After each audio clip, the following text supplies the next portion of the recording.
आदित्य और चंद्रभान दोनों ही जेवीवी एनएल में सिलेक्टेड हैं। चंद्रभान की रैंक आई हुई है 8 नंबर और आदित्य की रैंक है, कौन सी रैंक पे थे? 10 रैंक पे थे।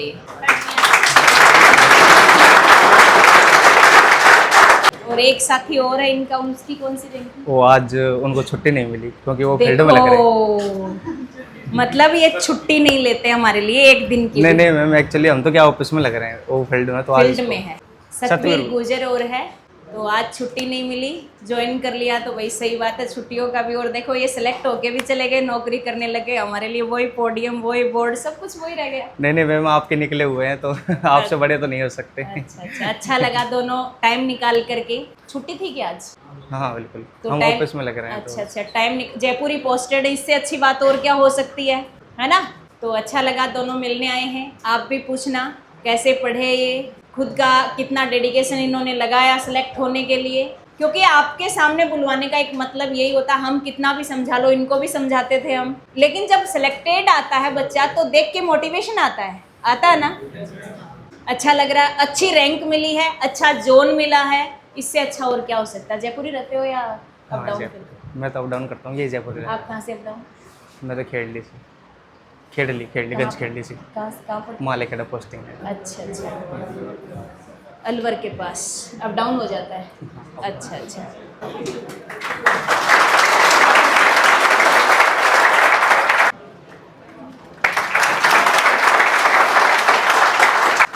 सर के लिए हमारी, क्योंकि सर आपकी बदौलत ही आज हम यहाँ खड़े हैं। सर आइए, ऊपर आइए सर, आपकी बदौलत ही सर हम यहाँ खड़े हैं। पहले आप खाओ, ये पूरा निभा के जाएंगे। चलो मैंने खाली कोई थोड़ी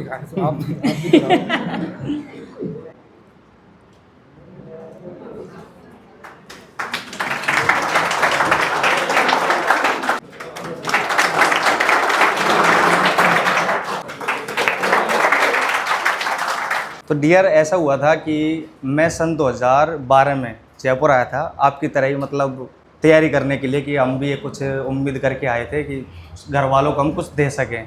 2012 में आने के बाद हमने काफ़ी कोचिंगों में मतलब इधर उधर भटके, लाइन अच्छे से हमको नहीं मिल पाई।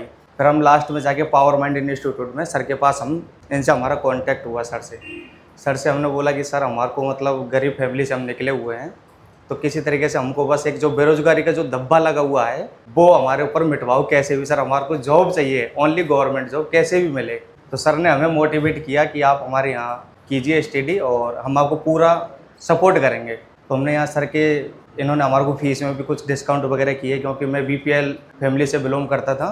तो इन्होंने, सर ने पैसे में भी कुछ किया। यहाँ मतलब पार्ट टाइम मैं जॉब भी करता था, पार्ट जॉब के साथ साथ मैंने स्टडी भी की थी। काफ़ी बार में मतलब सिलेक्शन होते भी रहा था। DRDO में मतलब मेरे 98 नंबर आए थे 120 में से, 102 कट ऑफ गई थी। उसके बाद भी मतलब काफ़ी आंसू तो आते ही हैं, क्योंकि काफ़ी स्ट्रगल किया था। सुबह 7 बजे लाइब्रेरी में जाता था, लाइब्रेरी वाले रात को मेरे को भगाते थे कि मतलब टाइम हो गया भाई अब तो जा, इतना मतलब पढ़ते थे हम। फिर लास्ट में जाके 98 नंबर आए थे, 102 कट ऑफ गई थी, फिर हम रह गए थे। काफ़ी मतलब आंसू वगैरह, सर ने समझाया कि ठीक है कोई नहीं होगा आपका। उसके बाद इसरो का मैंने दिया था, इसरो में मेरा फाइनल सिलेक्शन भी हो गया था। क्या हुआ था कि 8 पोस्ट निकली थी ओनली, तो हमने फॉर्म भर दिया। तो एक मेरा मित्र था, तो रिजल्ट आया तो मुझे पता नहीं था, क्योंकि मैं जॉब भी करता था साथ में, क्योंकि इतना घर वालों का बैकअप भी नहीं था कि वो जयपुर में रह के मेरा खर्चा भी सहन कर सके, रूम का वगैरह का इसका। तो उसके बाद क्या हुआ कि जब रिजल्ट आया था तो उसमें मतलब मेरा सिलेक्शन हो गया था, DB के लिए आया था, और उसका मतलब हुआ नहीं था मेरे दोस्त का। तो उसने क्या किया कि मतलब एक जलन की भावना भी होती थी, तो उन्होंने मेरे को बताया नहीं था कि भाई तेरा सिलेक्शन हो गया है, DB डॉक्यूमेंट वेरिफिकेशन इस डेट का है।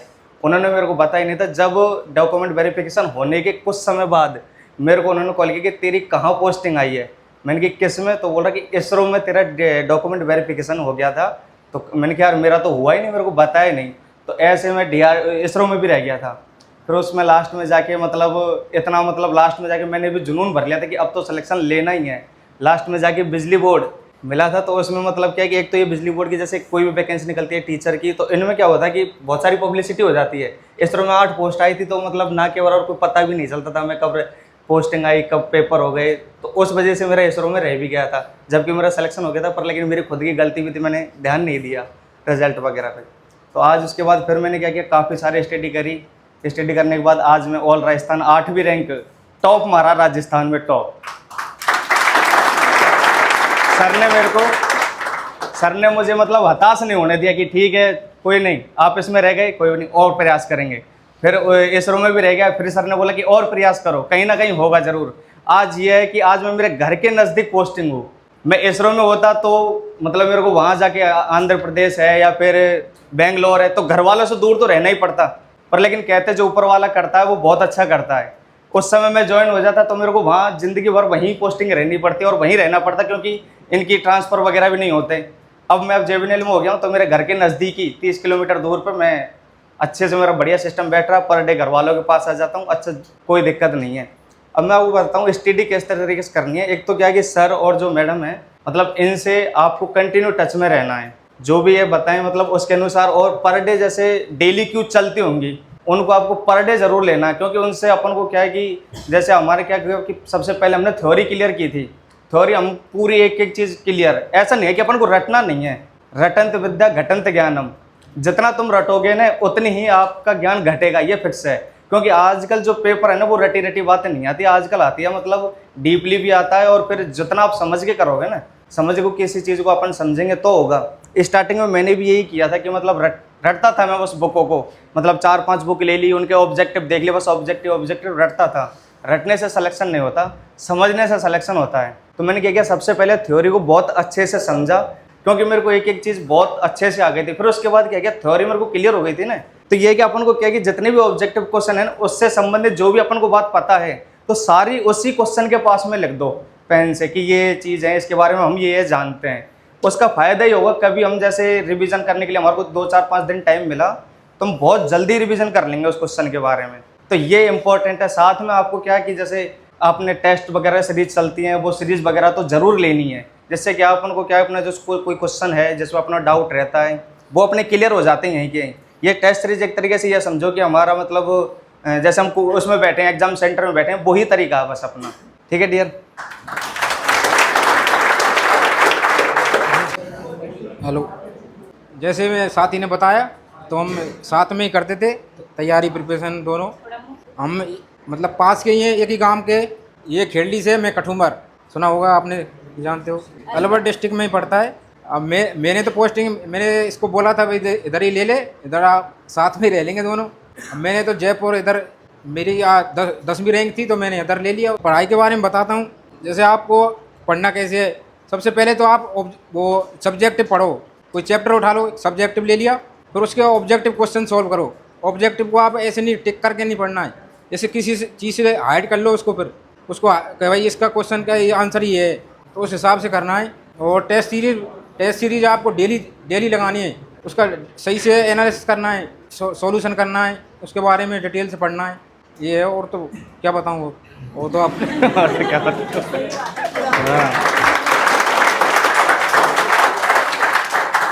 है ना कि एक क्वेश्चन आपने पढ़ा, उसका आंसर आपने देख लिया, उसके बारे में 10 पॉइंट और नोट कर दो। चीज़ें टाइम के साथ अपडेट होती है। इनके टाइम में PYQ नहीं मिला करते थे, प्रीवियस ईयर क्वेश्चन। अब आपको इन्होंने जो बताया वो कुछ करना ही नहीं है। बॉक्स में एनालिसिस दिया हुआ है नहीं, चारों ऑप्शन का हमने ऑलरेडी आपको दे रखा है, तो आपको वो चीज़ भी नहीं करनी। वो चीज़ भी हमने इनके लिए पका के रखी हुई है, चम्मच भर के खाना ही है, और भर के रख रखी है, उठा के गटकना ही है उसको।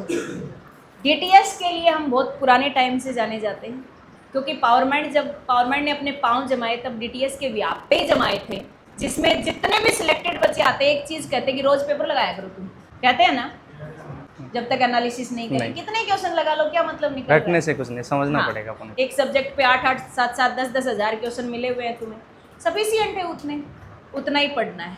अब किसी बच्चे को कोई क्रॉस क्वेश्चन माइंड में आ रहा हो या कोई सजेशन चाहता हो तो आप पूछ सकते हो, बाकी पढ़ना आपको होगा। इन्होंने क्या कहा, मैंने 7 जॉब भी करी, और साथी ऐसे भी होते हैं, इसरो में सिलेक्शन हो गया और बताया नहीं, और जब डॉक्यूमेंट वेरिफिकेशन की डेट निकल गई तो क्या बताता है, कहाँ पोस्टिंग आई। और जो ऊपर वाला देना होता तो छप्पर पाड़ के देता है। इसके बारे में यही सोच रखा था कि तू 30 किलोमीटर दूर जाइए और घर वापस आ जाइए शाम को, मम्मी पापा के साथ सुबह भी बैठना और शाम को। इससे अच्छी बात नहीं हो सकती, कोई नहीं हो सकती ना। घर की याद सबको आती है, घर पे हर कोई रहना पसंद करता है, घर से कभी जी नहीं भरा है, तो वो चीज़ें सबसे अच्छी चीज़ हो गई। बहुत अच्छा हो गया, जब सेलेक्ट होके आते हो तो हमें भी बहुत खुशी होती है।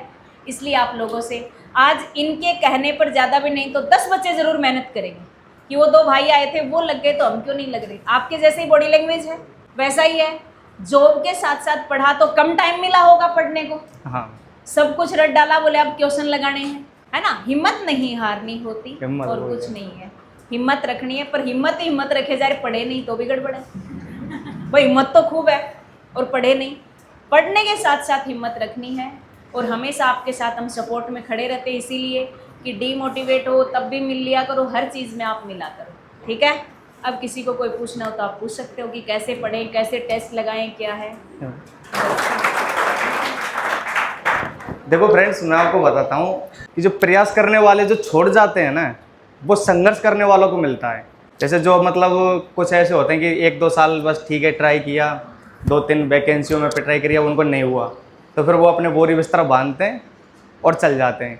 और जो कंटिन्यू लगे रहते हैं ना किसी चीज़ के पीछे कि नहीं जाऊँगा तो मैं जॉब लेके ही जाऊँगा, तो उनको 100% उनके आगे तो ईश्वर भी हारता है, उनको हारना पड़ता है ईश्वर को, क्योंकि भाई ठीक है इसकी इतनी कड़ी मेहनत है तो इसको कुछ ना कुछ तो देते ही हैं। तो ये संघर्ष ज़रूर करना है। अब एक तो मतलब ठीक है, कुछ ऐसे भी होते हैं कि ठीक है हम जयपुर चलते हैं, आराम से घूमेंगे फिरेंगे, WTP घूमेंगे, आराम से मौज उड़ाएंगे, तो फिर देखो उनको तो कुछ नहीं मिलना भाई। देख बहुत स्ट्रगल करना पड़ेगा यार। सुबह हम भी 6-6 बजे मतलब नहा धो के एंट्री हो जाते थे लाइब्रेरी में। तो डियर, एक सबसे पहले यही है कि अपन को ऐसा नहीं है कि किताबों का भंडार लगा लें रूम पे लाके, वो सबसे आपका नेगेटिव पॉइंट है। भंडार नहीं लगाना है। सबसे पहले तो अपन को जो अपनी जो क्लास चलती हैं इनको सबसे पहले एनालिसिस करना है। इनको करने के बाद कि हाँ भाई हमारा एक एक चीज़ ये हमको रट गई, हमको पूरी थ्योरी कंप्लीट हो गई, उसके बाद हमको ऑब्जेक्टिव क्वेश्चन लगाना है। और सबसे इम्पोर्टेंट बात यह है, अपने वापस से कह रहा हूँ मैं कि सर और मैडम के साथ इनको क्या, इन्होंने कितने बच्चे लगा दिए, आज हम भी यहाँ खड़े हैं ना, आज इन्हीं की देन है। जब मैं आया था तो मेरे को विद्युत का ये नहीं पता कि विद्युत किधर से आती है, कैसे बनती है, रेजिस्टेंस क्या होता है, करंट क्या, तो कुछ नहीं पता था। बस ठीक है, लगातार प्रयास किया, सर ने भी मोटिवेट किया। सर से मैं मतलब रात को भी कॉल करते थे, कोई मतलब दिक्कत आती थी तो सर को रात को भी कॉल करते, सर मेरे को ये डाउट है। ऐसा है कि मतलब देखो पढ़ने वाले स्टूडेंटों के साथ तो इंस्टीट्यूट भी साथ में खड़ा रहेगा और निकम्मों के साथ तो देखो कोई नहीं रहता। ये तो डियर्स, मतलब यदि लाइव अपने वो टेस्ट सीरीज चल रही होंगी सर, तो टेस्ट सीरीज वगैरह भी आपको प्रोवाइड करा रही होगी इंस्टीट्यूट। और हमारे टाइम में तो मतलब सर क्यूज डालते थे पर डे 10 क्यूज।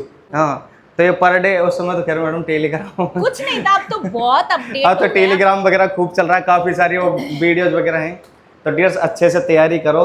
और देखो आपको बहुत अच्छी बात बता रहा हूँ कि 8वां वेतन भी बहुत जल्दी लगने वाला, सैलरी मोटी आएगी भर भर के यार, क्यों टेंशन ले रहे हो। अब 18 महीने पीछे, जब तक कि आपका सिलेक्शन होगा 18 महीने पीछे कमेटी की रिपोर्ट आ जाएगी, हमारी सैलरी भी 60-62 हज़ार रुपये हो जाएगी। हम तो पहले ही फैला के बैठे हैं